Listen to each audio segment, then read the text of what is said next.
Sa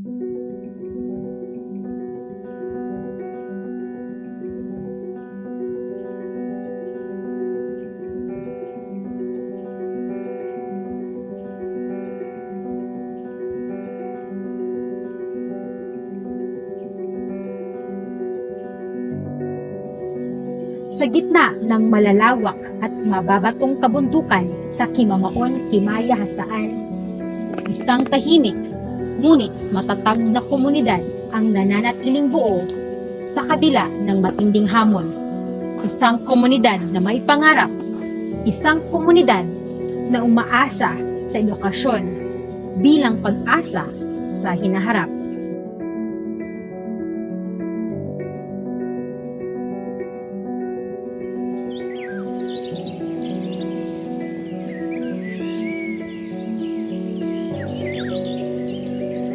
Malayo sa abala ng mga bayan at sementadong kalsada, tahimik na namumuhay ang mga tao ng Kimamaon.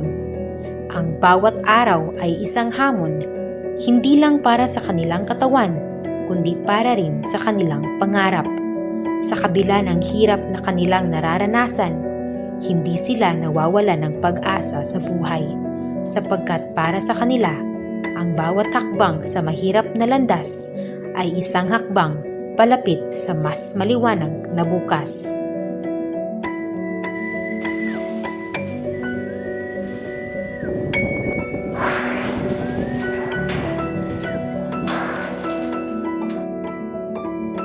Samahan niyo kami sa paglalantad ng mga pagsubok, pagpupunyagi at pag-asa na bumabalot sa Kimamaon. Ito ang kanilang kwento, kanilang pakikibaka at kanilang paglalakbay tungo sa dekalidad na edukasyon.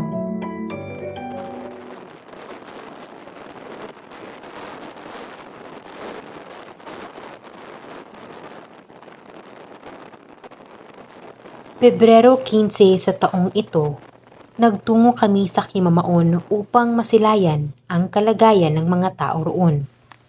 Pumunta kami upang alamin kung totoo ang kwento tungkol sa hirap ng kanilang pamumuhay at kung paano ito nakakaapekto sa pag-aaral ng mga bata.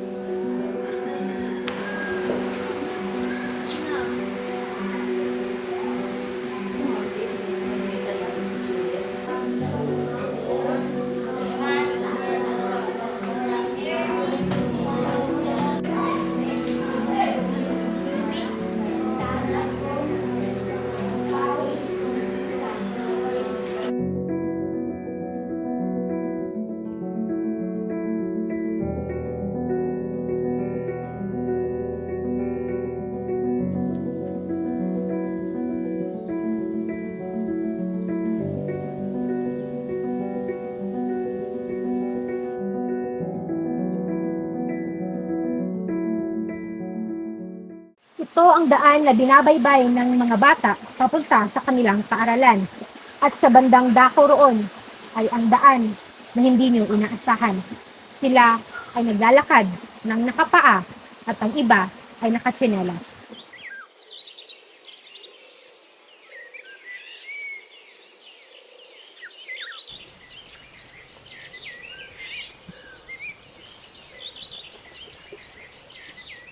Ganito ang realidad dito sa Kimamaon.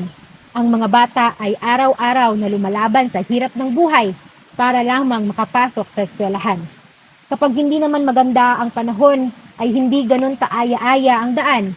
Walang pampublikong transportasyon at ang iba ay natutuyuan na ng pangarap dahil sa kakulangan ng suporta.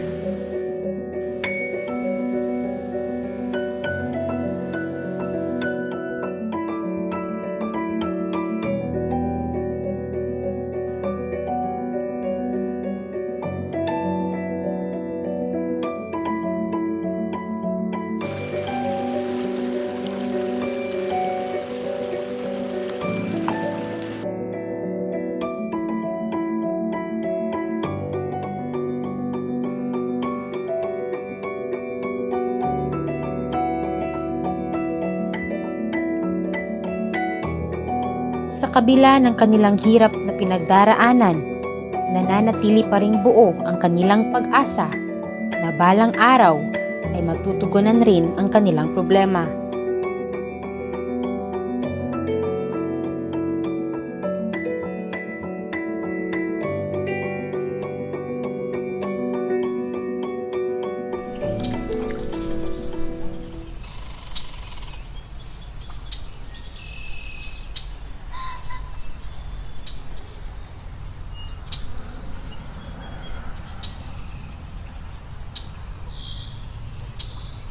Dito sa dryer, isang parte ng Kimamaon ay nakatira ang pamilyang Rayon.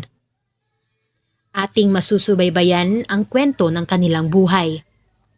Si Generous, nakatatandang anak ng pamilyang Rayon, ay kanyang ibinahagi ang hirap na kanyang pinagdaanan sa pag-aaral noong siya'y nasa elementarya pa lamang at kung paano naging motibasyon ang kanyang pamilya upang magsumikap.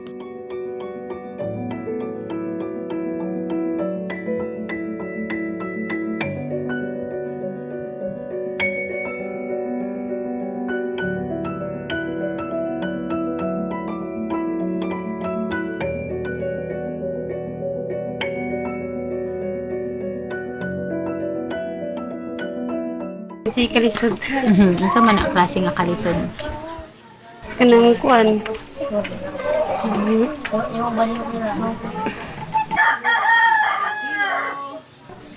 Layo kidri sa mga pagki. Sa eskwela na mitas. Kanang murag sa mong pangon kalisod pagod kay pobre kay mi.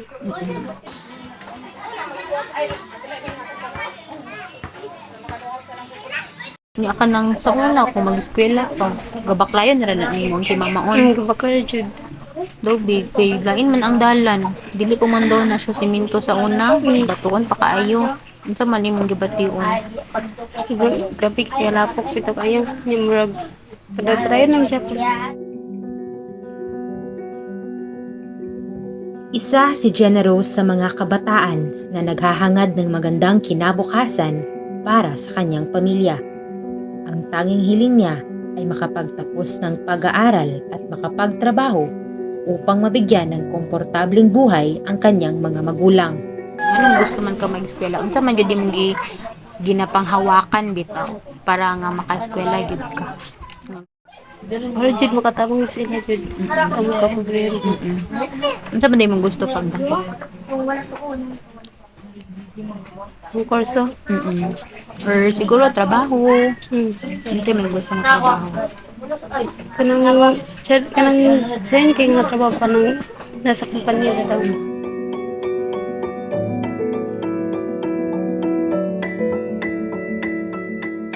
Isip po sa kaginakanan ti unsa man gyud day imong gusto para sa imong anak? Kaya ako ganyan makalampas po yung kapag-eskwela. Ngataan yung pamaagi, bisang sudan man lang kaitlog. Ngataan yung pamaagi maka-eskwela.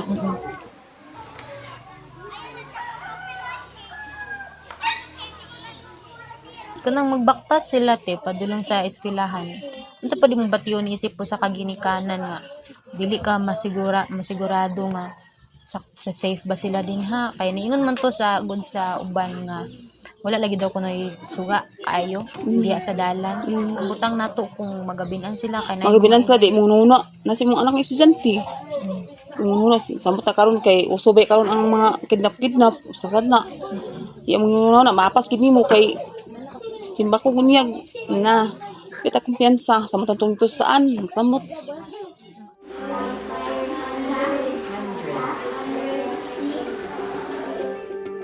Ngunit sa kabila ng lahat ng mga ito, may mga guro pa rin na hindi lamang nagtuturo, kundi patuloy na nagsisilbing magulang at inspirasyon sa mga batang ito. Kanang sa una, katong grade 6 pa ko, grade 5, magdala jud ko og kanang kuan kan mga can bitaw mga canned goods, mga tinapa, ingana para lang jud nga kanang eager sila ma-motivate sila pag-eskwela. So ako silang magdala kog tinapa, so uban magdala og kahoy para diri na lang sila mag-lunch. Kay kasagara muuli na mo gud sila lunch kay wala sila kuan, wala sila kanang balon para pangpaniudto nila. Kay one of the kanang problem of factors man gud diri sa amoa is kanang kuan kanang financial problem, then kuan pod kanang absenteeism.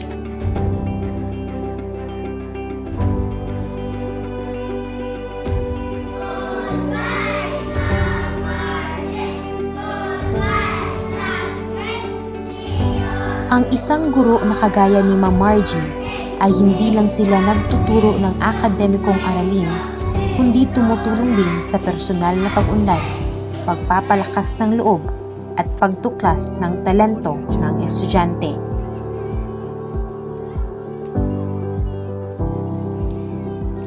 Ang Kimamon Elementary School is starting na ta nga nag hatag og bali kagubot, meaning we are reaching far nga mailhan ang mga estudyante sa Kimamon Elementary School to the different programs and contests sa atong district. Gikan pa ta sa division Festival of Talents at least ang atong skill dito kay nakadaog ta sa district level, so atong skill dito gipakita ang ilang pagkuan sa ilang food preparation. So luckily nakuha na to ang first, no? So kuan gid kay siya kanang dako kay siya namo nga pride.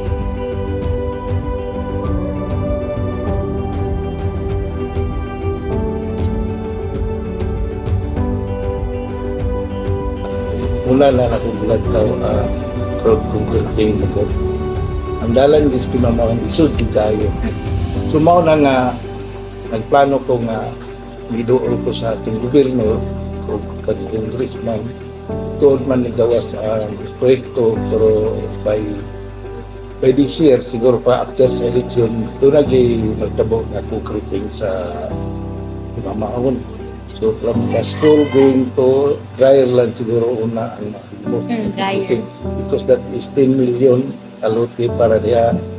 So about sa street lighting, doon nagya po inaabot rin sa ako kang gobyerno una biya na 60 street lights. Katundag ko nagyot. Actually si gobyerno di gusto ka ng street light.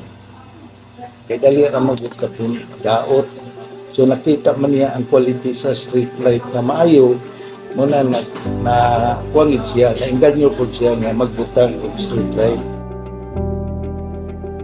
Ang kahirapan, lubak-lubak na daan, at walang sapat na ilaw sa lugar na kanyang dinaraanan ay iilan lamang sa mga pangunahing hadlang sa pag-aaral ni Jenna Rose. Bagamat mahirap sa kanya na magkaroon ng kalidad na edukasyon sa kanyang kasalukuyang kalagayan, nananatili pa ring buo ang kanyang determinasyon na magsumikap upang maiahon ang kanyang pamilya.